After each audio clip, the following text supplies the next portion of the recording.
The rain had started like a whisper, a soft drizzle over the rooftops of Lagos, but soon it turned into a roaring downpour that beat against the corrugated iron sheets of houses like 1,000 restless drums. People scurried for shelter, tucking handbags under arms, clutching children to their sides, balancing trays of roasted corn and ground nuts on their heads as they darted for safety. The evening sky was dark, heavy with clouds, and thunder rolled across the city like the growl of an angry deity. Bayo stood under a half-rusted zinc canopy by the entrance of an old shop that sold spare parts. He was 22, tall and lean, with the kind of build that made people mistake him for an athlete, though he had never competed in anything more strenuous than village football. He clutched his nylon bag of bread and sardines tightly to his chest, shielding it from the rain. He was returning from the market, having spent the last of his week's savings on food for his younger sister, Yatund, who was waiting at home. Their mother, who used to be the backbone of the family, had fallen ill the year before, and their father had long abandoned them for another woman in a distant town. Life had been a cruel teacher, but Bayo had learned to bend without breaking. As he leaned against the wall, watching impatient drivers honk at one another on the flooded road, something caught his eye. Just across the street, under the shade of a large almond tree, stood a woman. She had no umbrella, no wrapper tied around her head, nothing to shield her from the storm. She was drenched, her dress clinging to her like second skin, and her hair, long braids that once must have been neatly done, hung loose and dripping. But it wasn't her soaked state that drew his attention. It was the way she stood there, shoulders shaking, her face buried in her hands. She was crying. In the middle of the storm, she wept as if her world had collapsed. Something in Bayo's chest tightened. Lagos was a city where everyone minded their business, where you could walk past a man slumped on the ground and assume he was drunk or mad, not caring if he was dying. But Bayo was not made that way. He felt the tug of compassion strongly, and it pulled him out from under the canopy, straight into the curtain of rain. The water quickly plastered his shirt to his body, but he pushed forward, splashing through puddles until he reached the almond tree. "Madam," he said softly, his voice almost drowned by the roar of rain. "Are you all right?" The woman lifted her face, and Bayo froze. Her beauty hit him like a blow. Not the painted, forced beauty of social media influencers, but a raw, natural beauty that shone even through tears. Her eyes, though red from crying, were large and expressive. Her skin, the deep shade of ebony, glistened with raindrops like polished stone. Yet it was the pain etched across her features that rooted him to the spot. "Leave me," she whispered, her voice breaking. "Please, just go." Bayo shook his head. "I can't leave you here like this. You'll fall sick." He took off his faded jacket, the only one he owned, and tried to drape it over her shoulders, but she stepped back. "I said go." Her tone was sharp, but it carried more desperation than anger. Bayo hesitated, then set the jacket over a branch so it would not get soaked further. "I won't force you, but at least let me help you find shelter. The rain is too much." She stared at him for a long moment, as though trying to decide whether to trust him. Then, without a word, she nodded. Bayo extended his hand, and after another hesitation, she placed her trembling fingers in his. Together, they dashed across the flooded road, weaving between honking cars until they reached the same zinc canopy he had stood under earlier.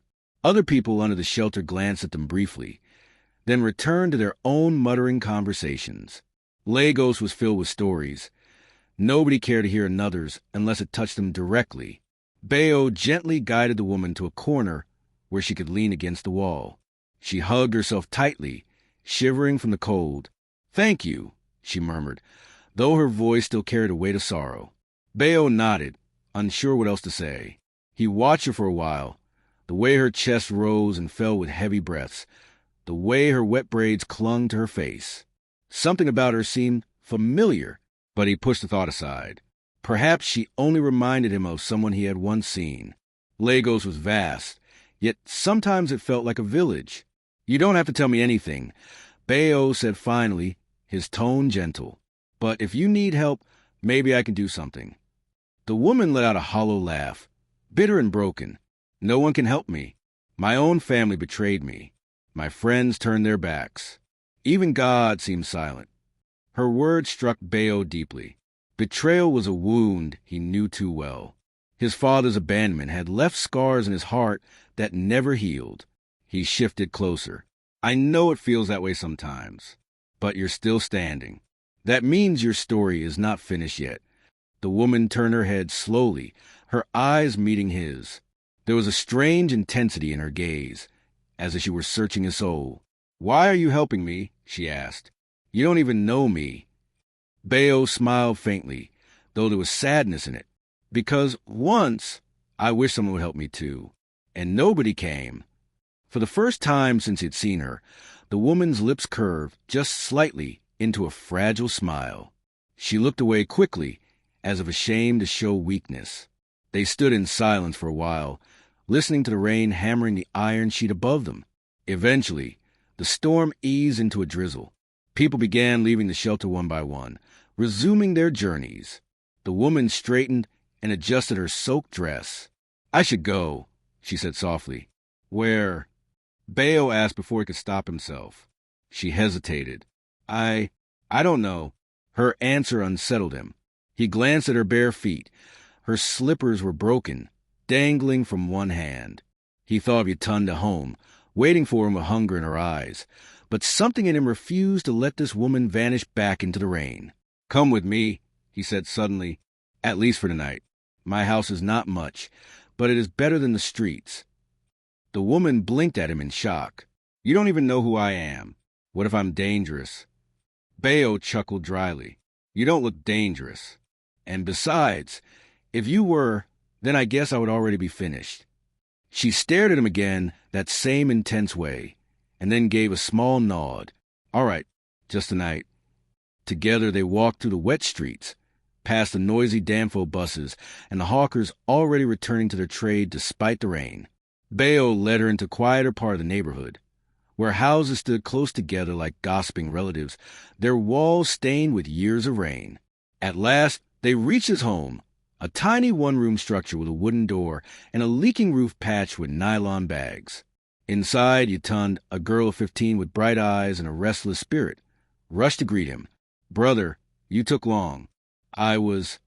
She stopped abruptly, staring at the woman who followed him in. Her eyes widened with curiosity. It's all right, Yatunda, Bayo said quickly. This is the friend. She will stay here tonight. Yatunda's gaze flicked from her brother to the stranger, but she said nothing, only nodded. The woman sat quietly in a corner, while Bayo handed the bread and sardines to his sister to prepare.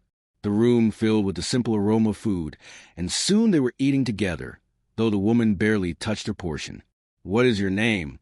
Yatunda asked suddenly, her youthful bluntness piercing the silence. The woman looked up, startled. For a moment she seemed torn, then finally whispered, Adora. The name hung in the air like a secret. Bayo repeated it softly, tasting its unfamiliar sweetness. Adora, that's a beautiful name. Adora lowered her gaze, her fingers twisting together nervously. Thank you.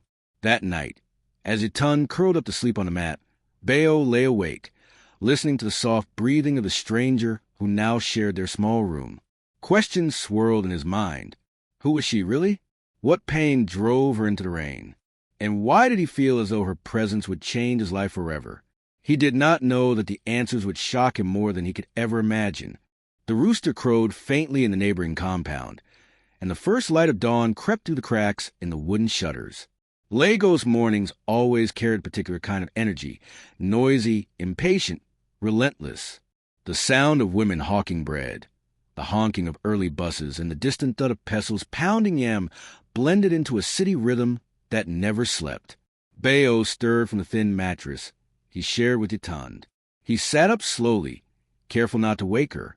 His gaze drifted across the room, and there she was, Adora, curled up on a mat with her back against the wall, her breathing slow and steady. In the soft light of morning, her beauty seemed even more striking, though her face was still marked by exhaustion. Bayo rose quietly, washed his face at the small plastic basin by the door, and stepped outside. He needed to think. He leaned against the wall of the small house, watching as his neighbors bustled about. Mama Risi, the landlady, was already sweeping the sandy compound, raising small clouds of dust. She gave him a long look, her eyes narrowing slightly. "Bayo," she called in Yoruba, her broom pausing midair. "Who is that woman I saw with you last night? You know in this compound we don't like strange women bringing walla." Bayo forced a polite smile. "She's just a friend, Ma. She needed help. She won't stay long." Mama Reese clicked her tongue. I hope so. You're a good boy, but temptation can mislead even the good. Be careful." "Yes, Ma," Bayo said, lowering his eyes out of respect. When he returned inside, Adora was awake, sitting upright, her hands folded in her lap. She looked almost regal in posture despite her disheveled state, as if she had been raised differently from the people in this cramped neighborhood. Yutun was beside her, chatting with the easy boldness only a teenager could have. "My brother said you can stay, but don't worry, I'll keep your secret. I won't tell anyone you cried in the rain," Yutun said mischievously, her eyes sparkling. Adora gave a faint smile. "Thank you. You are kind." Bayo cleared his throat, interrupting their conversation. "I need to go and look for work today. Yutun, please stay with her until I return." Adora's eyes flicked to him, questioning. "I don't want to be a burden. I should leave." Bayo shook his head firmly. "You have nowhere to go. At least eat something first. After that, if you still want to leave, I won't stop you." She opened her mouth to protest, then sighed and fell silent. By midday, Bayo returned from his fruitless job search. The city was unkind to young men without connections. He had walked from one mechanic shop to another, asking for work as an apprentice, but everywhere the answer was the same: no vacancy. His feet ached, his clothes were damp with sweat, and frustration gnawed at him. When he stepped into the room, Yutun was gone, probably playing with friends nearby. Adora sat alone, staring at the wall. "You didn't leave," he said softly. She turned to him, her expression unreadable. "I tried, but my legs carried me back here." Something in the way she said it made Bayo curious. He sat down opposite her. "Adora, can I ask you something? Who are you really? What happened to you yesterday?" She hesitated, her fingers twisting together again. Then she spoke, her voice low and heavy. "I was born into wealth. My father is a powerful man in this city, Chief Udo. Perhaps you've heard the name." Bayo's eyes widened. Of course he had. Chief Udo was a household name, a business tycoon whose companies controlled everything from oil to shipping. People spoke of him like royalty. Adora continued, her eyes distant. "I am his only daughter. I grew up surrounded by everything: cars, servants, schools abroad. But money doesn't shield you from betrayal. 2 months ago, my fiancé, whom my father trusted as his business partner, deceived us. He manipulated accounts, stole millions, and framed me. When my father confronted me, he didn't believe my innocence. He threw me out of the house, told me I had shamed him. Even my so-called friends, those who once clung to me like bees to honey, abandoned me. Since then, I've been wandering, trying to survive in a city that only respects you when you're rich." Her voice cracked at the end, and she quickly wiped a tear from her cheek. Bayo's chest tightened. He had expected hardship, but not this. The woman in front of him, who had looked so broken in the rain, was a princess cast down from her palace. He struggled to find words. I'm sorry," he said quietly. "Nobody deserves that." Adora let out a bitter laugh. "Sorry doesn't change anything. My father sees me as dead. My fiancé is probably enjoying the wealth he stole. And me? I'm here in a stranger's home, wearing clothes that smell of rain." Bayo reached out, placing his rough hand gently over hers. "But you are alive, and you're not alone anymore." She looked at him, startled, then quickly pulled her hand away, as if afraid of what she might feel. The following days passed slowly. Adora remained in Bayo's home, though she often spoke of leaving. Each time, Yutun would beg her to stay, claiming she needed a big sister. Bayo himself didn't voice his desire, but he silently prayed she would not go. They developed a rhythm. Bayo went out each day searching for work, while Adora helped Yutun with chores. She surprised them both with her humility, though raised in wealth. She swept the floor, fetched water, and even helped cook. Her hands, once adorned with gold rings, now grew rough from washing clothes in the basin, yet she never complained. In the evenings, when the air cooled and neighbors gathered outside to gist, Adora remained indoors, afraid of being recognized. Lagos was wide, but gossip traveled faster than lightning. Bayo would sit with her, listening as she told stories of her childhood, of her mother who had died young, of the loneliness that came with riches. In return, he shared his own struggles, the pain of abandonment, the weight of responsibility, the hunger that gnawed at them many nights. They began to laugh together, too.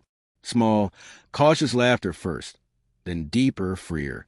One evening, when the power supply failed as usual and they sat in darkness with only a kerosene lamp flickering between them, Adora whispered, "I feel human again. Do you know how long it has been since I laughed without fear?" Bayo smiled faintly, his heart stirring. "Maybe that's why God brought you into the rain that day, so you could find a place to laugh again." Adora looked at him for a long time, her eyes shimmering in the lamplight. She didn't reply, but something unspoken hung between them. But peace in Lagos is always temporary. One Saturday afternoon, Yutun returned home in a rush, her face pale. "Brother, people are saying they saw Adora near the market. Some men are looking for her." Adora stiffened instantly, her body trembling. "They've found me," she whispered. Bayo frowned. "Who?" "My father's men," she said, her voice shaking. "He must want to drag me back, to punish me further or silence me." "Silence you?" Yutun echoed, her eyes wide. Adora nodded. "The theft, the betrayal, it wasn't just about money. There are secrets in my father's empire. My fiancé uncovered them, used them against us. If I speak out, it could destroy everything. My father doesn't want the world to know." Bayo felt his blood run cold. He had thought Adora's story was only about heartbreak. Now he realized it was tangled in webs of power, money, and danger. "We need to hide you," he said firmly, "at least until we know what they want." Adora looked at him, fear and trust battling in her eyes. "Why are you doing this, Bayo? You owe me nothing. If they catch you helping me, they could destroy you too." Bayo straightened his shoulders, his jaw tight. "Because I know what it means to be abandoned. And because I can't stand the thought of you being hurt." Adora's lips parted slightly, but no words came. The silence between them was heavy with meaning. That night, Bayo couldn't sleep. He lay awake listening to the city's sounds, the barking of dogs, the distant thump of music from a nearby bar, the restless murmur of voices outside. He kept thinking of Adora's face, the way her eyes glistened when she looked at him. He felt something growing inside him, something dangerous, something tender. He tried to suppress it, but the truth was clear. He was falling in love with her. And he knew love like this, across the gulf between poverty and wealth, could never end without pain. But fate, as always, had more in store. The next morning, as they prepared a small breakfast of pap and akra, a sharp knock rattled their wooden door. Yutun froze. Adora's spoon clattered against the plate. "Who is that?" Bayo called out cautiously. "Open up. This is the police." A voice barked from outside. Adora's face drained of color. She grabbed Bayo's arm, her nails digging into his skin. "They've come for me." Bayo's heart pounded. He glanced at the door, then back at her terrified eyes. He knew in that instant that whatever decision he made next would change all their lives forever. The knock came again, louder, more insistent. "Open this door before we break it down." Bayo's chest tightened. His mind raced. He looked at Adora, who sat trembling, clutching the edge of her wrapper as if it were a lifeline. Yutun hovered near the small window, her eyes wide with fear. Bayo stood quickly, forcing calm into his voice. "I'll handle it." He walked to the door and cracked it open slightly, just enough to see the men outside. 3 uniformed officers stood there, their boots splattered with mud, their faces stern. Behind them, curious neighbors had already begun to gather, whispering and pointing. "Yes, officers?" Bayo asked, keeping his tone neutral. The tallest officer, a man with a scar running across his cheek, spoke first. "We are looking for someone. A young woman, tall, fair-skinned, braided hair. She has been missing from her family for some time. Reports say she was sighted in this area." Bayo's heartbeat thudded in his ears. He forced a shrug. "I haven't seen anyone like that. Just me and my sister live here." The officer narrowed his eyes. "We'll need to search your room." Bayo stiffened. A search would expose Adora immediately. He glanced back inside. She had slipped out of sight, crouching behind a small wooden cupboard. With a steadying breath, Bayo stepped outside and pulled the door shut behind him. "Officer, please. This is a poor man's house. There is nothing inside but mats and buckets. You know how gossip spreads in these compounds. Maybe somebody wanted to cause trouble for me." The officer studied him, then smirked. Trouble, you say? Maybe. But you know how it is. We can't just ignore a report. Unless—" His gaze lingered, and Bayo understood instantly. A bribe. His stomach twisted. He had no money. The little he earned went into food for Yatund. But he also knew that if he allowed them inside, Adora would be finished. I don't have much," Bayo admitted carefully, lowering his voice. "But maybe I can find something small for you and your men to buy pure water." The officer's smirk widened. He glanced at his colleagues, who chuckled knowingly. "Better. Go and bring it quickly. Next time, be careful who you keep company with." Bayo nodded, pretending to head back inside. Instead, he slipped his hand into his pocket, pulled out the last crumpled note he had saved for food, and handed it discreetly to the officer. The man snatched it, tucked it into his pocket, and turned away. "Let's go," he barked to the others. As they left, the crowd of neighbors dispersed slowly, muttering. Bayo caught the sharp eyes of Mama Risi fixed on him from across the compound. She didn't say a word, but he could read the suspicion in her gaze. When he finally closed the door and turned, Adora stumbled from her hiding spot, tears streaming down her face. "You risked everything for me," she whispered. Bayo shook his head. "I just did what I had to. But Adora, this is dangerous. If they come back with real orders, I won't be able to protect you." She wiped her tears roughly, as though angry with herself. "I should never have stayed here. I've put you and Yatund in danger." Yatund piped up from the corner. "Don't say that. If not for you, this house would be too quiet. I don't want you to go."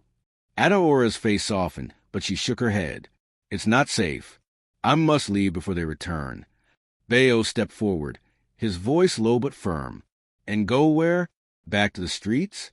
Adora, you'll be hunted everywhere in this city. At least here you're not alone." Their eyes locked, and for a moment the world seemed to still. Adora searched his face, her lips parting as if to speak, but then she turned away, trembling. That night, the rain returned, tapping against the patched roof like restless fingers. Inside the small room, the air was thick with silence.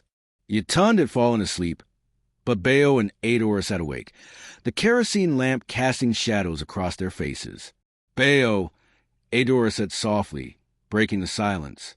"Why are you doing this? Truly, you could hand me over, collect money, and solve your problems. Yet you risk everything for me." Bayo leaned back against the wall, his eyes on the flickering flame. "Because I know pain. I know how it feels when the world turns its back on you. When my father left us, the whole village mocked my mother. People we thought were friends laughed at us. I promised myself that if I ever found someone in pain, I wouldn't turn away." Adora's throat worked as she swallowed. Her eyes glistened. "You don't understand. If my father's men discover I'm here, they won't just punish me.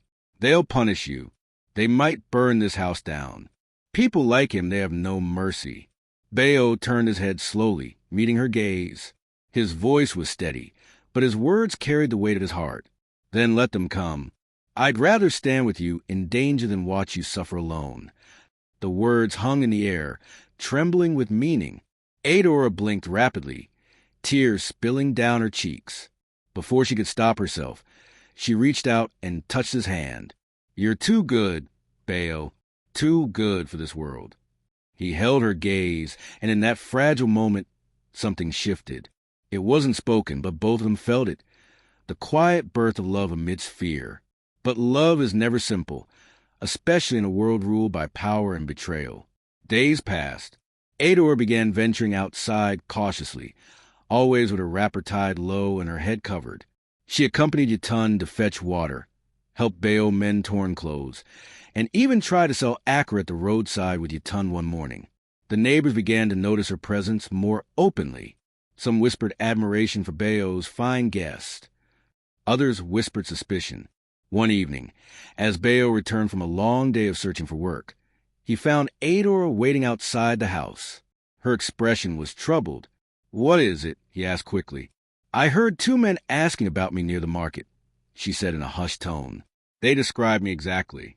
Someone must have told them." Bayo's mind flashed to Mama Reese's suspicious eyes. He clenched his fists. "We can't stay here anymore. They'll come again, and next time, money won't stop them." Adaora's voice wavered.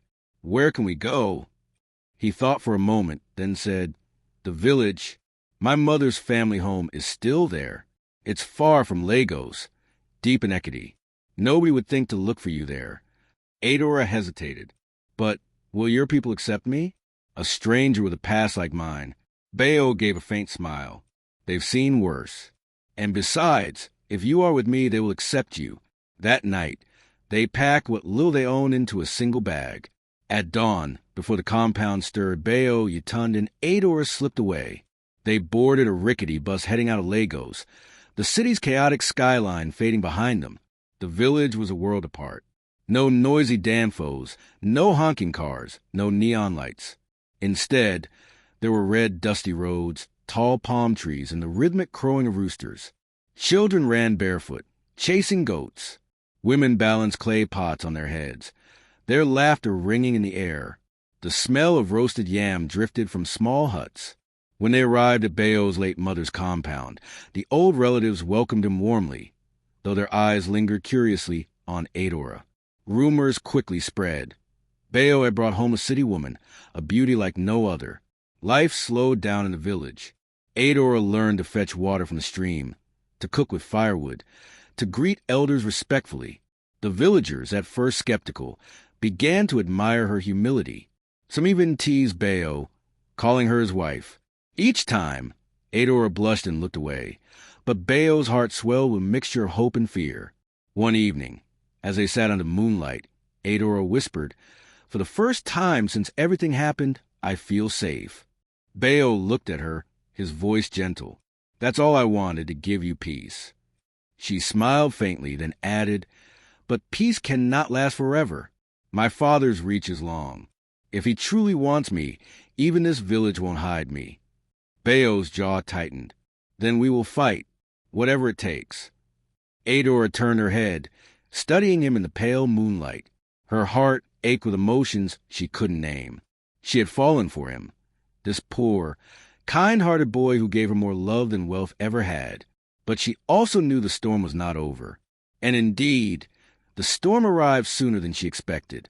One afternoon, as she returned from the stream with Yatun, they spotted a strange car parked at the edge of the village. Dark windows, Lagos plates. Men in suits stood nearby, scanning the paths. Adora's bucket slipped from her hands, water splashing onto the ground. Her voice trembled. "They've found me." Adaora's knees trembled as she stared at the strange car parked by the palm trees. The sight of those men in dark suits, standing stiffly with earpieces, sent a wave of dread through her chest. She knew immediately they weren't ordinary men. They were her father's. Yatun grabbed her hand. "Sister Ada, what do we do?" Adaora's lips quivered. "We must go. Now." They turned back toward the village path, skirts flaring as they ran. The red dust clung to their feet, water sloshing from Yatun's bucket as it tilted. Their hearts pounded as they darted past huts, ignoring the curious stares of villagers. By the time they burst into Bayo's compound, Adora was panting, her face pale. Bayo rose from where he had been mending a torn shirt. "What happened?" "They're here," Adora gasped. "My father's men. I saw them. They're looking." Bayo's face hardened. He dropped the shirt and stood. Pack your things. We can't wait for them to come here. Where will we go? Yutun asked in a panic. To the forest. Bayo said quickly. We know the paths. They don't. Within minutes, they gathered what little they had. A wrapper, a calabash of water, a few dried yams. Then, with Ador and Yutun clutching his hands, Bayo led them into the bush path behind the compound. Disappearing into the dense greenery, the forest closed around them, thick with tall trees and the hum of insects. Birds shrieked overhead, startled by their hurried footsteps. They walked for what felt like hours, stopping only when Ador stumbled on a root, nearly falling. We can't keep running like this, she said, gasping. They'll find us eventually. My father always gets what he wants. Bayo turned, sweat dripping down his forehead. His eyes burned with determination. Adora, listen to me. You're not property. You're not some pawn in your father's empire. You're a human being, and you deserve to choose your own life. Her throat tightened. She wanted to believe him. She wanted to trust that the universe could allow her such freedom. But deep inside, fear clawed at her. Fear of her father's wrath. Fear of losing this fragile happiness she had found with Bayo. Suddenly, the distant crunch of footsteps reached their ears. Men's voices. Adora froze. They're close, Bayo whispered. He pulled Adora and Yutun down into the tall grass. They crouched low, holding their breath as two men passed nearby, machetes swinging at their sides. Search everywhere. One of the men barked in Igbo-accented English. Chief said we must bring her back alive, or not at all. Adora's heart slammed against her ribs. Alive or not at all. Night fell before they dared move again. By then, they were deep in the forest, far from the village lights. Bayo lit a small fire, careful to shield it with stones so it wouldn't be seen from afar. They roasted a bit of yam, eating in silence. Adora sat staring into the flames, her face illuminated by the flicker. Finally, she spoke, her voice trembling. Bayo, if anything happens to me, promise me you'll take care of Yutun. Bayo frowned. Don't talk like that. I mean it, Adora said firmly. If my father's men catch me, I don't know if I'll survive. You've given me more kindness than anyone in my whole life. Please promise me. Bayo reached across the fire and took her hand, squeezing it tightly. I promise. But Adora, listen to me. You're not going to die. Not while I'm breathing. Their eyes locked, and in that moment, the world around them disappeared. Adora leaned forward, her lips trembling, and before she could stop herself, she kissed him. It was soft, hesitant, but filled with all the longing she had buried inside her. Bayo froze, then deepened the kiss, pulling her closer as a fire crackled between them. For a fleeting moment, love triumphed over fear. When they pulled apart, Adora's eyes were wet. I don't care if the world ends tomorrow. At least tonight, I'm yours. But dawn brought betrayal. The villagers had grown restless with the presence of strangers. Some feared Chief Udo's wrath. Others coveted the reward promised for Adora's return. One man, a distant cousin of Bayo, had quietly slipped away in the night, carrying news of their hiding place.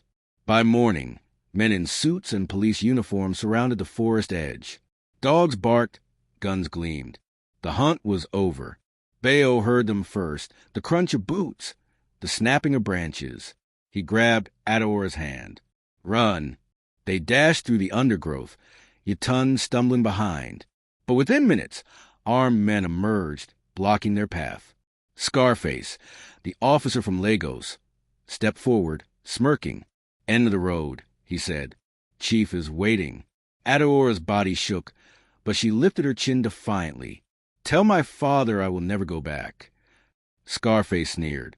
You don't have a choice. The men lunged forward. Bayo reacted instantly, grabbing a stick from the ground and swinging it fiercely. He struck one man across the arm, then shoved Adora and Yutun behind him. Stay back, he shouted, his voice raw with fury. But he was only one man against many. They rushed him, fists and boots flying. Bayo fought like a lion, but the blows rained down, knocking him to his knees. Blood trickled from his mouth, his vision blurred. Adora screamed, trying to reach him, but two men restrained her. "Stop," she cried. "Don't hurt him. He's innocent." Scarface stepped closer, looking down at Bayo with cold eyes. This is what happens when a poor boy forgets his place. He raised his gun, pressing it against Bayo's head. Adaora's heart shattered. "No," she screamed. "Don't hurt him. I'll come with you. Just leave him alive." Scarface smirked. He lowered the gun. "Good girl." They dragged Adora toward the car. She twisted her neck desperately, locking eyes with Bayo, who struggled weakly to rise. "Bayo," she cried, "don't give up. Promise me you'll find me." He reached out, his bloodied hand trembling. "I'll never stop," he rasped. Then they shoved her into the car, slammed the door, and drove away. Days blurred into nights for Bayo. His wounds healed slowly, but the fire in his chest never dimmed. He could not forget Adaora's face, her voice, her kiss. Yatun begged him not to risk his life again, but he knew his path was set. One evening, a stranger arrived at the village, a tall man in a tattered suit with tired eyes but a firm voice. He asked for Bayo. "You don't know me," the man said, "but I once worked for Chief Udo. I heard what happened. I know where they took her." Bayo's pulse quickened. "Where?" The man hesitated. "Back to the mansion in Lagos. But listen, this is bigger than you realize. The chief's empire is built on lies. Adora uncovered something that could destroy him. That is why he fears her." Bayo clenched his fists. "Then I will destroy him too." And so, against all odds, the poor boy from Lagos set his face toward the lion's den. He sold the last of his belongings to pay for the journey back to the city. With nothing but determination in his heart, he returned to Lagos, to the mansion of Chief Udo, a palace of marble and gold, guarded like a fortress. Under the cover of night, he slipped through the shadows, scaling the high wall with bleeding hands. Inside, he moved silently, his heart pounding. He knew the risk. One wrong step, and he would never leave alive. Finally, he found her. Adora sat in the grand room, her wrists bound, her face pale. She looked up in shock as Bayo crept in. "Bayo," she whispered. "You came?" He cut her bonds quickly. "I told you I'd never stop." Before they could flee, the heavy doors swung open. Chief Udo himself entered, flanked by guards. He was a massive man, his igbada flowed like a king's robe, his eyes sharp as daggers. "So this is the boy," he thundered. "The one who thinks he can steal my daughter." Adora stepped forward, her voice shaking but strong. "Father," stopped his madness. "I am not your property, and I know your secrets. The corruption, the stolen contracts, the blood money. You think I'll stay silent forever?" Chief Udo's face darkened. "Ungrateful child, you will die before you disgrace me." He raised his hand, signaling the guards. But before they could move, Bayo stepped in front of Adora, his voice loud and steady. "If you want to kill her, you'll have to kill me first." For a moment, silence filled the room. Then something unexpected happened. Chief Udo stared at Bayo, his eyes narrowing, studying him closely. Then he let out a harsh laugh. "Now I see it. The resemblance. The fire in your eyes. You're not just any boy, are you?" Bayo frowned in confusion. "What are you talking about?" Chief Udo's lips curled into a cruel smile. "You are my son." The word struck like lightning. Adora gasped, her hands flying to her mouth. Bayo staggered back, shaking his head violently. "No, that's impossible. My father abandoned us years ago." "Exactly," Chief Udo sneered. "And who do you think that man was? I left your mother because she was weak. I built an empire. And you," he jabbed a finger at Bayo, "you are the bastard I never wanted." Adaora's knees buckled. She whispered, horrified, "Then that means—" "Bayo, you're my brother." The room spun. Bayo felt as though the ground had opened beneath him. The love, the bond, the kiss, they all crashed into him like shards of glass. "No," he whispered, his voice breaking. "No, it can't be." But deep in his heart, he knew the truth. Adora sobbed, collapsing to the floor. Chief Udo stood tall, triumphant. "Now you see. You are nothing. Both of you belong to me, and you will never escape." Bayo's fists clenched. Tears streamed down his face, but his voice rose in defiance. Maybe you are my father by blood, but you will never be my father in spirit. I would rather die than live under your shadow. With a roar, he lunged at the guards. Chaos erupted in the mansion. Shouts, gunfire, the clash of struggle. Amid the turmoil, Bayo grabbed Adora's hand once more. "Run!" he shouted. And together, though shattered by truth, they fled into the night, their fates forever changed by love, betrayal, and blood.